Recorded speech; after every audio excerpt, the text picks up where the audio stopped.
Hi everyone, my name is Laura and I'm here to talk to you about Fantine and how it is fueling the revolution of the coffee value chain. Have you ever felt that you work a lot but someone else gets all the recognition? That's exactly what happens to 25 million coffee farmers around the world. They work hard to produce our beloved beverage, but their earnings don't even cover the production costs. On the one hand, middlemen get a big chunk of the profit, while adding almost no value. On the other hand, the coffee price is tied to the New York market, that treats it as a commodity with no differentiation at all, and without considering its quality nor its production costs. We are here to change this. Fantini is a centralized marketplace that connects farmers and roasters directly, reducing the number of layers between them.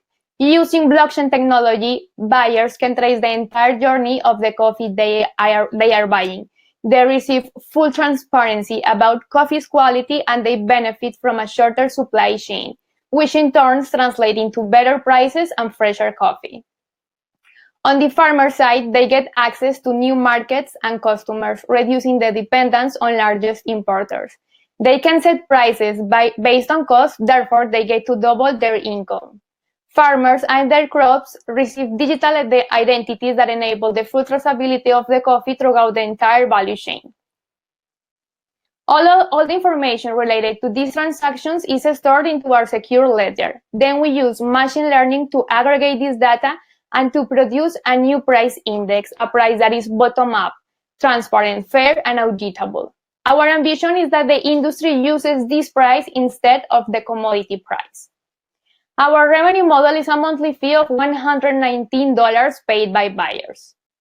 The opportunity is huge. Coffee industry is a 100 billion industry, and specialty coffee is growing at a double-digit rate and booming everywhere, especially in the US, China, and Japan. We start with a pilot with farmers in Colombia, and we plan to reach 1,000 roasters and 4,000 farmers in the first year, earning $1.4 million. These are some of our competitors, however, none of them provides full transparency combined with an open market that connects buyers and sellers. We are in pre-seed phase. We aim to build our MVP by October this year and to launch in April. This is our great team. We are Laura and Federico. We got into this because we really love good coffee. Now we strive to improve an obsolete value chain so that we can deliver the best coffee to the world while improving farmers' lives. Thank you.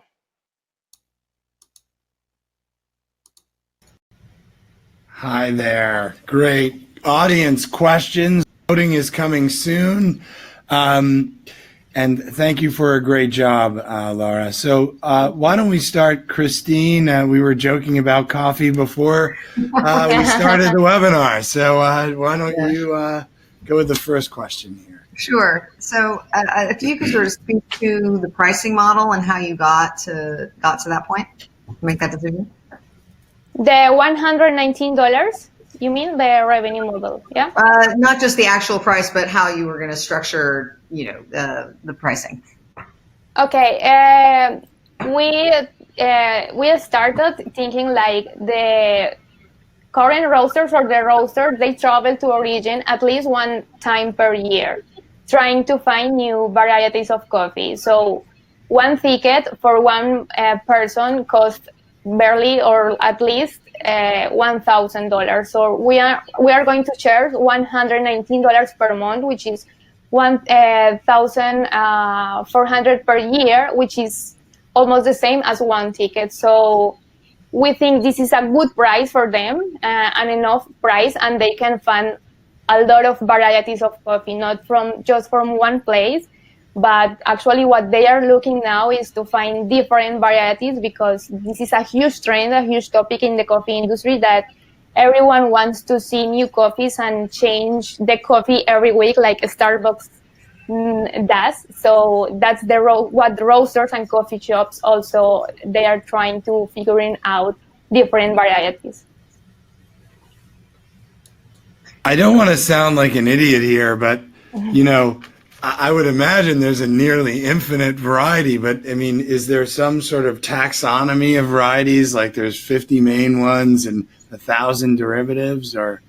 Yeah, actually, there are two different type of beans, Robusta and Arabica. Arabica is the highest quality. So we are focusing only on Arabica because this is the variety that has more potential in terms of flavors and profiles. And yes, this kind of coffee is like wine. You can find different flavors, chocolate, fruits, a lot of different things, and it depends on the place it was harvested, the altitude, the processes. There are different processes, so that's why we decide to. We met with my co-founder in a coffee tourism experience, and then we learned all of this. So yeah, that's what we came with Fantine afterwards. Okay, well, there you go. Noah, questions? Yeah, I mean, I love this product concept. I'm a huge coffee enthusiast. I roast at home, and I think there's the potential to do in coffee, what's been done in the wine world, and really expose, all the unique varietals and experiences, to the broader market. I also we have one investment actually in a coffee roasting equipment business that puts mini roasters in cafes and allows for micro roasting. So we have some experience as investors in the coffee market, and it's actually the world's largest commodity market. It's a huge market. But I guess my first question would be, do you see a way to expose the information that you're gathering beyond the wholesale markets, to extend it out to the consumer to help, the roasters create that extra value as well by virtue of using your product? Yeah, actually, that's one of our goals, and is that on the one side that the roasters can use Fantine or our platform to actually certify that their coffee is truly fair trade, because the consumer will know that this coffee they are drinking was paid like a fair price, and you could know it with some code. We are still figuring out how we are going to do this, but the idea and our goal is to do that, to have full transparency from farm to cup. Actually, yes. Cool. And I guess, have you done some market sizing on the roastery opportunity? Yeah. How large is that opportunity? Well, there are more than, it depends on the region. Actually, roasters, this is an industry that is spreading all over the world, the roaster thing, and coffee shops as well. It is important to say that this is an industry that currently the trading is managed by very few companies, less than 10 or 15 worldwide. So this is like a new segment, a new market channel, which is all the thing about roasters and coffee shops. In the US, for example, there are more than 2,000 roasters, more than 2,050 roasters. And in the case of Europe, more or less the same. And in China and in Japan, there are also great opportunities because the industry actually is overcoming or surpassing the tea industry in China and Japan as well, in both regions. So, yeah, there are many roasters and they are growing everywhere. Noah, anything else? You roast at home, man. I'm like, I know, I can't compete with that roast at home. I want to try the product. Actually, I'll just mention quickly, Paul Rice, who started Fairtrade USA, was in my business school class and is a friend. So I kind of saw, from the early days of trying to get that organization going, how hard it was. And I guarantee you he would be super interested in Fantine. So I'm glad to introduce you to him. Thank you. Great. Whoa, that's amazing. And I know I met one of the programmers at the company you're talking about. your investment company, Noah. Let me get some questions from the chat, and then I'll turn it over to judges. We got a lot. Clearly, coffee's popular. You kind of answered this, but Pavel was asking, why did you choose coffee as a product? I mean, I guess you could apply the tech to tea and other. Actually, because the problem is huge in the coffee industry. In general, in the agricultural sector, the value chain is so unbalanced, but we could say that in coffee it's even worse. So the value that remained in producing countries is less than 5%. And we, as I told you, we met in a coffee tourism experience, and then we got firsthand, we knew the problem firsthand. And we realized how much effort is put into the coffee growing and how bad and how difficult is life for farmers. They cannot rely on coffee. They cannot have a livelihood from coffee. And actually they are migrating to main cities. They are switching coffee for other crops. In the case of Guatemala, they are migrating to the US because they don't see a life in coffee. And newer generations neither see a livelihood on coffee. So this is unacceptable and it is unsustainable as well. So I like coffee. I'm a coffee lover. I decided to study coffee, and that's why I'm from Colombia as well. But I decided to explore more about the coffee industry and the coffee process. And then where was I understood the problem firsthand, and also my co-founder, and actually we met there. And can I ask you just to keep the answers a little shorter, because there's a bunch more questions I want to get to. Yeah. Out of curiosity, you brought Colombia up. This wasn't a question from the chat, but what percentage of coffee comes from Colombia worldwide today? Actually, there are top 10 countries. Colombia is the third. The first one is Brazil. The second one is Vietnam, but Vietnam only produces Robusta, and Colombia is the third one with 8% of the coffee production in the world.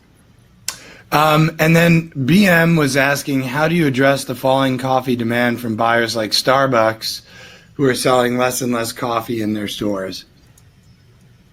That's why we are creating a new channel for the ones who really need good coffee, who are the roasters and the coffee shops. Actually, Starbucks also is interested in good coffee, but they are more like beverages with coffee more than just coffee.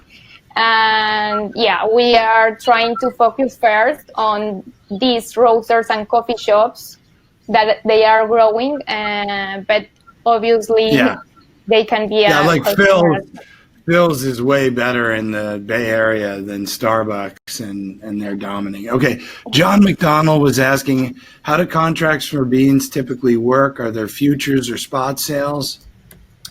Sorry, can you repeat? So how do contracts for the beans typically work? Are there futures or spot sales? Yeah, actually, currently the coffee trading is almost a financial business. So the coffee is a financial instrument. So they buy coffee in order to use a financial investment, and then they sell coffee when the price is going up.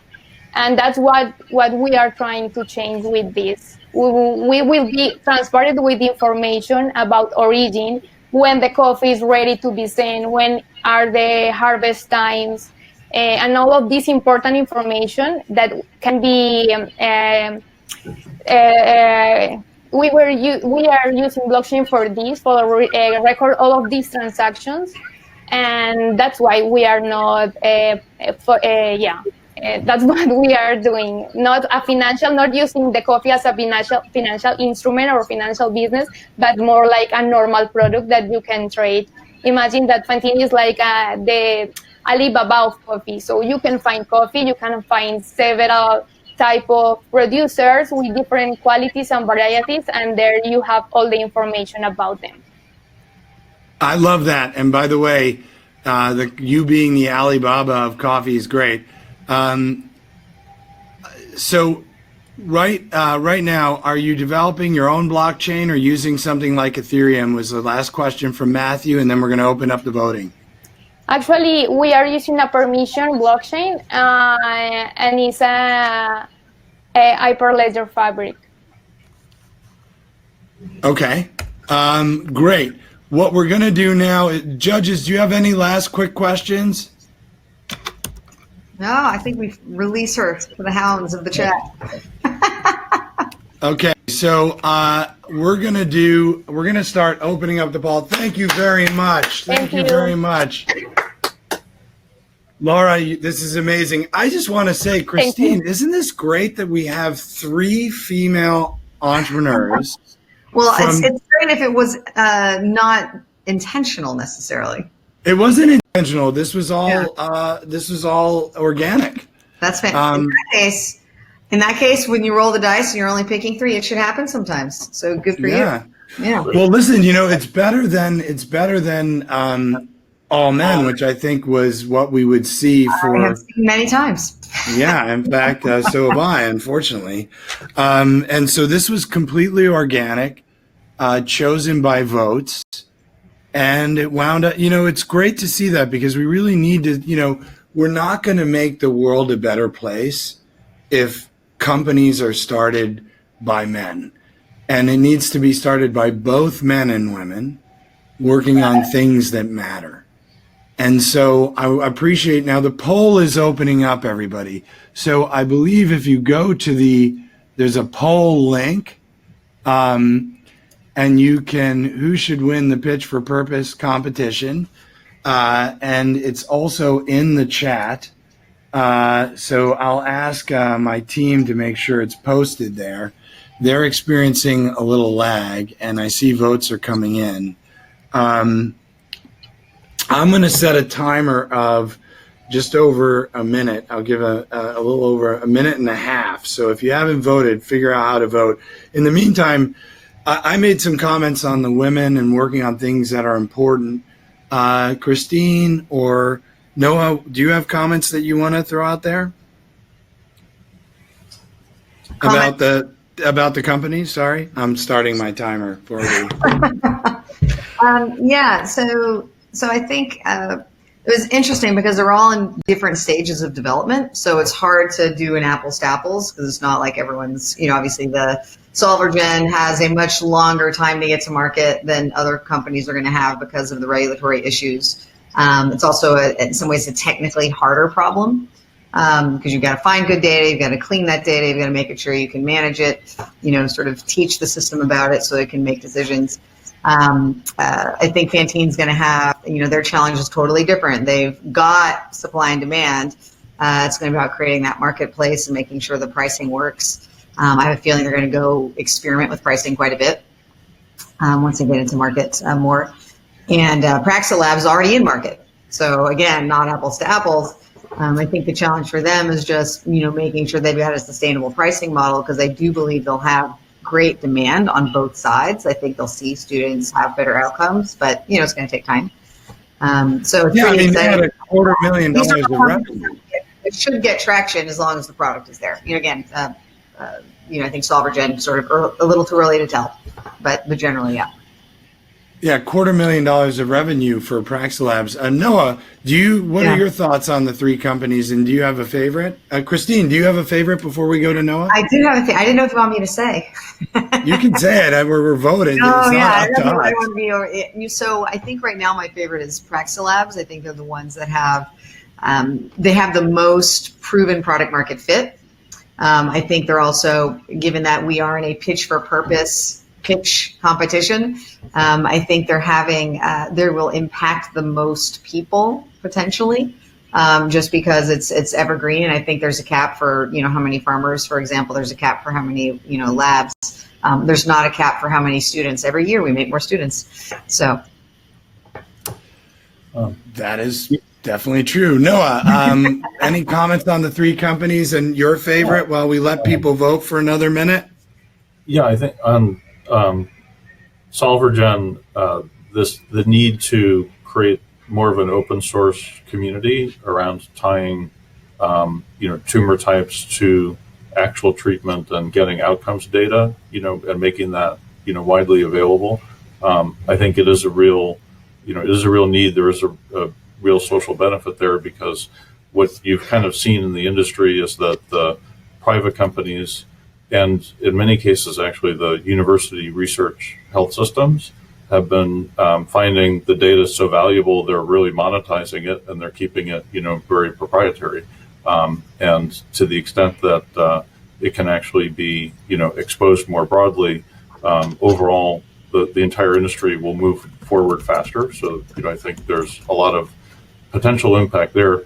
It's probably a long-term impact because it's really going to it takes time to form, any kind of an open source, open research community, so it's a years long, mission there. I think Praxis Labs, I'd agree with Christine, it does have an ability to touch a lot of people, help a lot of people faster. And they have fantastic metrics in terms of student retention, which is really hard to show. Actually, it's really hard to show movement in that with a single product. So that's really impressive. And Fantine is addressing a real problem, being close to coffee in many ways. You roast your own beans? Yeah. You're really close to the roast. You're really close. So are you roasting beans right now? Well, I drink coffee literally all day long. I always have coffee near me.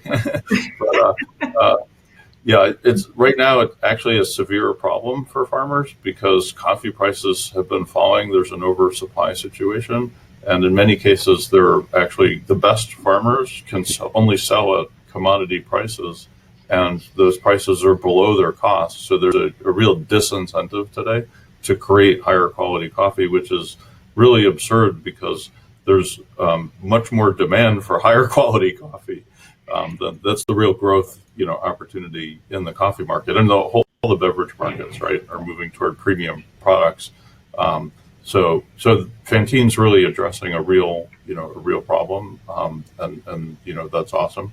But I think I would have to come in, alongside Christine saying Praxis Labs is touching the most people today, and I think has very leveraged potential to help the most people in the nearest term. So that's the one that I'd probably say stands out the most among these. All right, guys, we're going to do the vote then, okay? So 10 seconds for everyone who hasn't voted.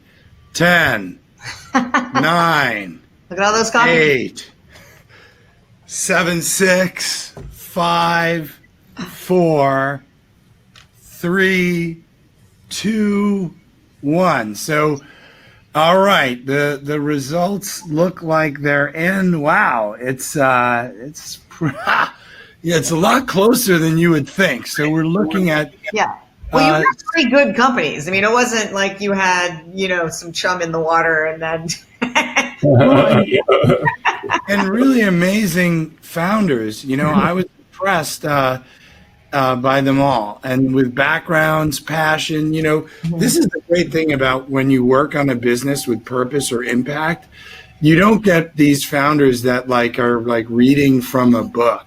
They clearly cared, right? And so passion wasn't a problem. Okay, the results are as follows. Coming in a close, they're all close here. That's 30% was Solvergen. Number 2 is 33% with Praxis Labs. And then the winner, Noah, at 37%, in case you can't do math, is Fantine. So, well done, Fantine. Now, I really, really appreciate, I kicked Laura off screen to make us a little bit bigger. Maybe if the admin team can pull Laura back on screen to say a final closing words. But I want to thank our partners at 4 years from now and the Mobile World Congress for really helping to pull this together. I want to thank everyone who watched today. I want to thank all the people that applied, all the people that voted. And I want to thank you, Noah, and thank you, Christine, for making some time. Guys, we just need more entrepreneurs working on things that matter, right? And, let's improve the lives of the people who grow coffee and can't support their families. Let's teach women and children in Africa and the MENA regions about STEM. Let's help cure cancer by making data more available. And it's entrepreneurs like the women today and men all around the world that are working on these purpose and impact businesses that are going to make the world better. So thank you, everybody. Thank you, guys. Thank you. Thanks for including us. Any final words to close it out, Nora or Christine? No, congratulations to these great founders who are, again, they're all good companies. So I just want to congratulate them on the progress they've made so far, and looking forward to seeing, them get to the next level. Yeah, and kudos to everyone who participated, everyone who submitted a application. You're all working on great things, and keep at it. The mission is what counts, and you'll find a way to break through. So keep going. Well, I'd love to do it again with you guys. This was lovely. Thank you for coming out today. Beautiful. And don't forget, if you want to learn more about the 4 Good programs we have, fi.co/good. Thanks, everyone. Have a lovely day. Thank you. Thank you.